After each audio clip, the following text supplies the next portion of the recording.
feel to be back in enemy territory, but in a different jersey?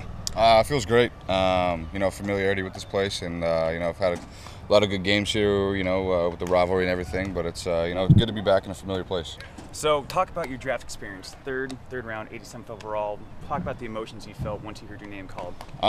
It was pretty surreal, honestly. I had no idea that my name was going to get called there. My representation and myself had never talked to the Giants or anything, and I was just sitting down watching the TV. We cooked it up to Kevin's computer, and all of a sudden I just heard my name called, and it was kind of a shock, just because I had no idea what was going to happen. And I got a bunch of phone calls, and I was able to share the experience with my parents and the roommates and stuff. So that was pretty cool. Were you in Corvallis or were you back home? No, I was in Corvallis. Okay. My parents came down to watch and hang out just because of Michael's he's like my brother. My parents consider him a second son, so it's kind of it was a neat experience for them just to have him go 10th overall, and then myself in the same draft. So it's pretty cool just because of especially all the roommates and the teammates that went. I built a brotherhood with all them, and it was a great experience and great 3 years I spent in Corvallis. Was it kind of whirlwind?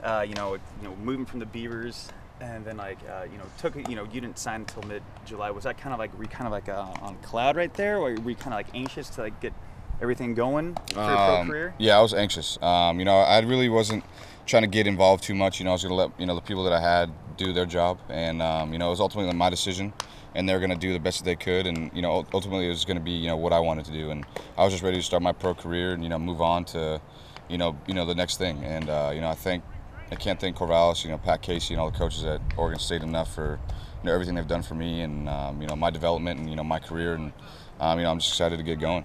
Was it weird knowing that once you did sign with the Giants, they bring you back and you end up only about half hour away back from where you made all these you became a star? Yeah, it is pretty cool. I got a lot of fan base coming and watching and stuff, and people tweeting at me or shooting me a text or whatever and whatnot. But it's pretty cool. The team likes to joke around with me just because I have all those people coming out, and it's fun though. I mean, it's nice to be able to have, like I said, a familiarity with everything, and being able to be comfortable, in the area that you are. Have you seen a lot of fan support from Beaver fans? I think the first game, I didn't really notice it. I tried to, not really look, but a lot of the kids said there's, probably a couple hundred Oregon State hats, or I don't know what it was, but I mean, it's just, it's pretty cool just to, that Oregon State follows. It just shows, what a special place it is that, they back.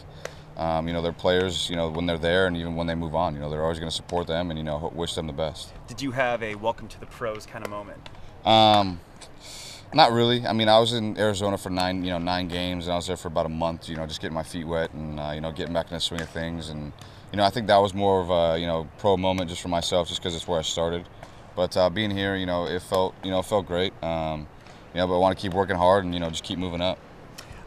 What's the biggest difference between college ball, traveling on planes, to away games? Now you're traveling on a team bus everywhere you go. What have you noticed as the biggest difference between college and the pros, the minor leagues? Yeah, luckily I haven't had any long bus trips yet.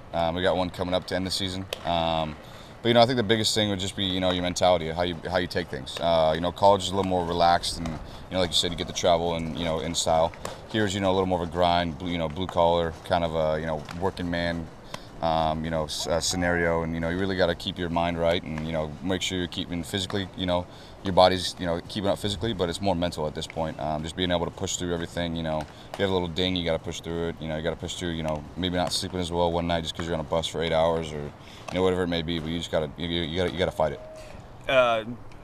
Your first pro homer was a grand slam, kind of deja vu. I was at the game when you hit the grand slam versus UP a couple months ago.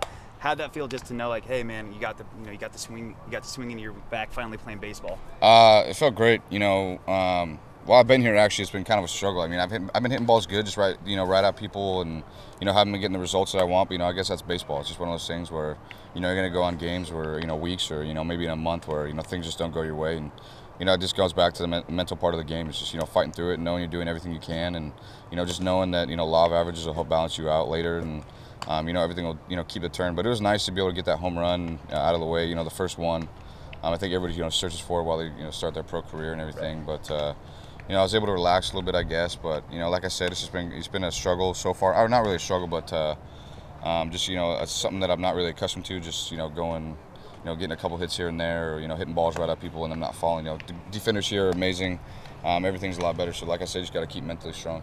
Even though you don't live too far away, what do you miss most about Corvallis? The city, the university?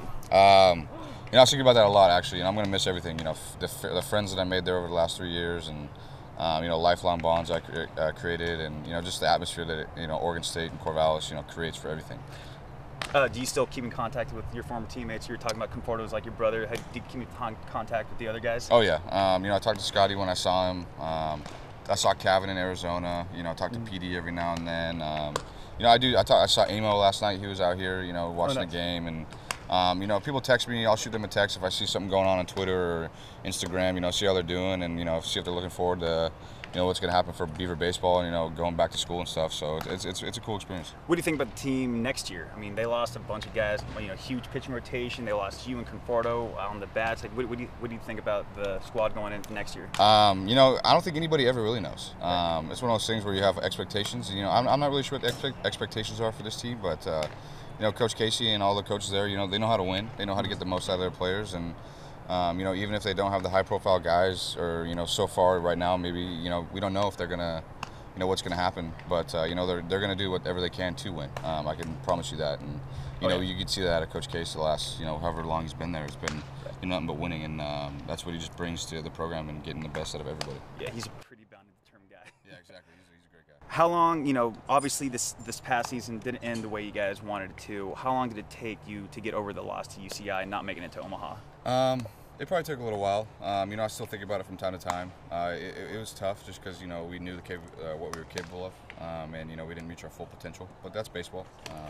Everything's not going to go your way. And, just got to learn how to deal with it. And, hopefully the team next year learns from what happened last year like we did my freshman year at LSU, and uses it to help them get back to Omaha and help them drive, push them, in the fall, in the winter, and everything to be the best they can be and get back to Omaha.